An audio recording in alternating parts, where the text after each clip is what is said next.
Hey there, my name is Corey Sherman with the Atlanta Low Brass Academy, and today we're going to be talking about scales and why you should be practicing them more.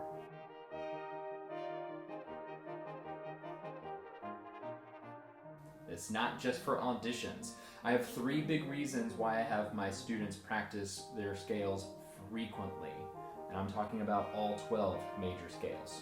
The first reason is that you can check your tone consistency across your full range and even across some uncommon fingering patterns in some keys that maybe you don't always play in your band class.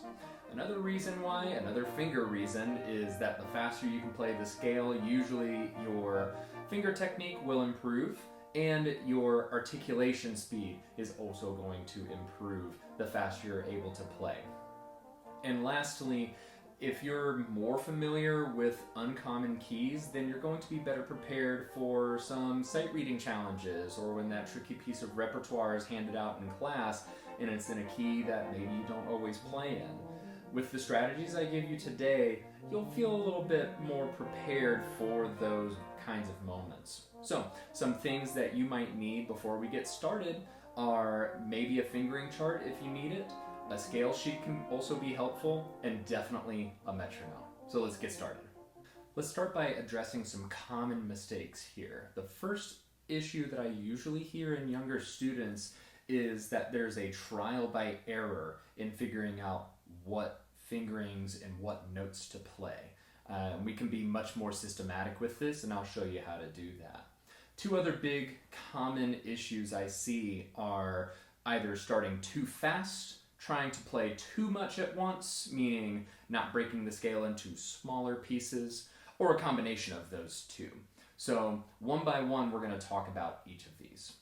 Now before we start playing, I think it's really important to organize our thoughts and make sure we know what notes we're actually supposed to be playing in each scale.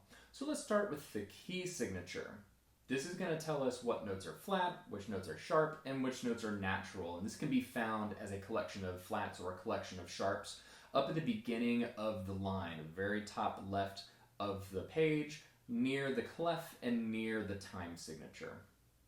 So let's use the example of A flat.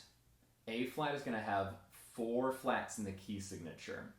This is where a scale sheet can be handy if you're not sure what key signature goes with which scale. A flat has 4 flats. That means that B, E, A, and D are always going to be flat. So now let's break this down into smaller sections. So if we just do this 1 octave, first note of the scale is going to be A flat. The second note will be B flat. Next note will be C, next note will be D flat. And if you notice, we're just going through A, B, C, D, and later E, F, G, and A again. And we're just applying those flats to the notes that the key signature tells us to. And that's how we know what notes we're supposed to be playing. It makes it much less random. It gives us a sense of organization for this. Now, if you're unfamiliar with the fingerings for any given note when you come across that, this is where the fingering chart can be helpful. There's no shame in using it. It's better to know it than to not know it. Now we're going to practice this scale, and let's start by breaking this octave in half. So 4 notes first, and then we'll do the second 4 notes. So if we look at the first half of the scale, we've just got A flat, B flat, C, and D flat. We're just going to play that back and forth, and we're just going to keep playing that really slowly to make sure that we know exactly what fingers we're supposed to use and in what order. After that, we're going to play the top half of the scale, the second group of 4 notes. So we're picking back up at E flat, then F, G, and then A flat. So now, finally, let's get ready to play now that we've got all of that other business sorted. So go ahead and get your metronome and set it pretty slow. I'm going to be playing at 60 beats per minute. For the first 4 notes, it's going to be a half note, followed by 2 quarter notes, and then 1 more half note. So here we go. Grab your horn. And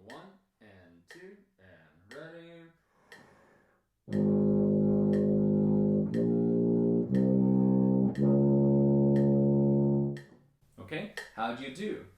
Did you miss a note? If you did, that's okay. The worst that happens is you just get to try again. So let's do that one more time. 1 and 2 and ready.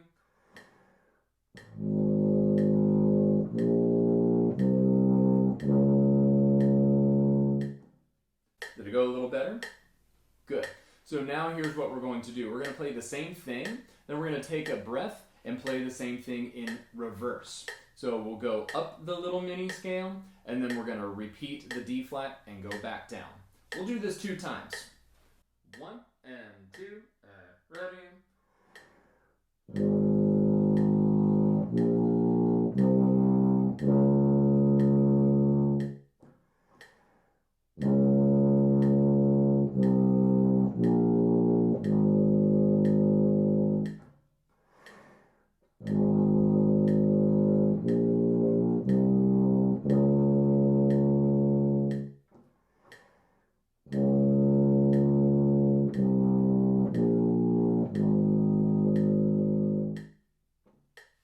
Okay, the next step is the next half of the scale. So we're starting on E flat now and going up those next 4 notes. E flat, F, G, and A flat.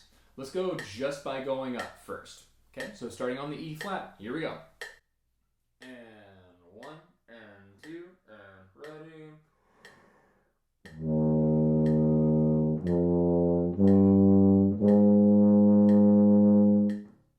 So you can start to see the idea here of the pattern that I'm using. What I will do next is I'll combine the first half in slow-mo version, and then I'm going to combine that with the top half.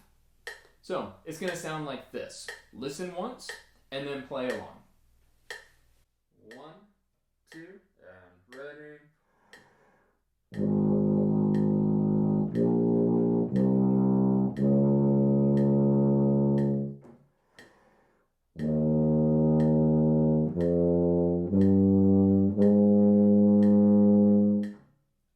Your turn. Play along. And 1, 2, ready.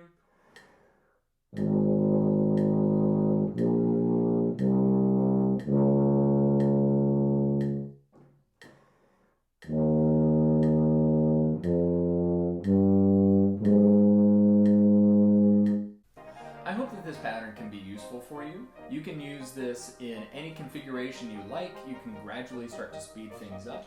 You can actually also use this to figure out the arpeggios and practice them a little bit more efficiently as well. That's all for today. Feel free to like and comment on this video, subscribe to Atlanta Low Brass Academy for all other updates coming, and we'll see you soon.